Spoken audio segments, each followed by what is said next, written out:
Le Sénat de la République tarde à se prononcer sur le dossier de Guy Philippe suite à la décision de ce dernier de plaider coupable des accusations de blanchiment des avoirs provenant du trafic de drogue devant le tribunal fédéral américain. Alors que la résolution votée au Grand Corps le 15 mars dernier attend d'être publiée par l'exécutif, certains estiment que le Sénat se trouve dans l'embarras après ce revirement du sénateur élu de la Grand'Anse.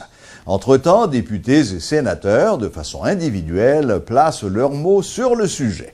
Luckner-Garot présente les différents points de vue. Le 15 mars, après bien des discussions, 19 sénateurs sur 24 votent une résolution condamnant l'arrestation et le transfert de Guy Philippe vers les États-Unis.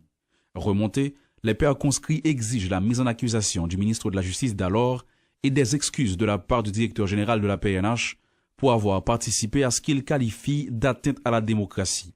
Environ un mois après, l'ancien chef rebelle revient sur ses premières déclarations devant le juge fédéral et accepte de plaider coupable. Guy Philippe reconnaît donc avoir reçu de l'argent pour sécuriser des cargaisons de drogue. Au Parlement, celui qui a versé toutes les larmes de son corps le jour du vote de la résolution campe sur sa position. Le sénateur Jean-Marie Ralph Fétière minimise le nouveau statut de son ami Guy. Le Sénat défend un principe. Mais Guy Philippe a plaidé coupable. OK? Mais il y a un principe que il n'y a pas de droit kidnapper au monde pour aller de l'autre côté. De toute manière, si et que ça arrive n'importe qui l'autre sénateur, c'est la même réaction. Parmi les 4 qui se sont abstenus lors du vote de la résolution, le sénateur Naoum Marcellus se sent confortable aujourd'hui tout en dénonçant la naïveté de la réaction de ses pairs.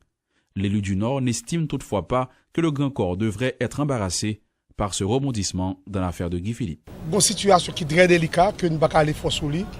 Résolution que le Sénat prend pour moi-même, et c'est une erreur parce que moi-même, je ne suis pas d'accord. Il y a l'autre qui n'est pas d'accord, mais cependant, il prend et que l'Assemblée souveraine. Il n'a pas participé au vote de la résolution. D'ailleurs, sa tentative d'intégrer le Grand Corps a échoué. Toutefois, Abel Descollines se sent concerné par la question. Pour le député, les sénateurs se sont précipités et aujourd'hui, c'est une honte pour le pays. C'est une honte pour nos institutions d'avoir laissé un élément aussi controversé participer dans une élection côté population lui-même, l'été gagné pour le voter pas en vertu de au monde, mais d'un programme. Des 19 qui ont levé tout le bras en faveur de cette résolution, il n'y en a pas 2 qui se soient prononcés sur le dossier depuis le dernier passage du sénateur élu de la Grand'Anse devant le tribunal de Floride. Comme Jean-Ronel Senatus, il trouve aisément une formule gentille pour éviter la question des journalistes.